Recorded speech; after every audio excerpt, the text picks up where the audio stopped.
என்றும் நீதானல்லா உன் அன்புக்கு நிகரேது இறைவா நீ அல்லவோ என்றும் நிலையானவன் துன்ப இருளையும் விலக்கிட வருவாய் அலை கடல் ஓசையும் உன் படைப்பாகும் அழகிய பூக்களும் உன் புகழ் பேசும்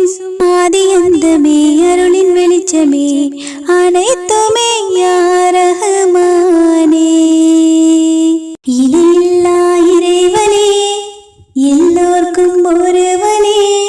கருணையை வேண்டுகின்றேன் யா அல்லாஹ் ஆதம் நபி எங்கள் அன்பின் ரசூல் இந்த அவனுக்கு நீ தந்த பரிசு குறை நீக்கிடும் அருள் மறை ஒன்றுதான் உலகுக்கு சுடர் மிகு விளக்கு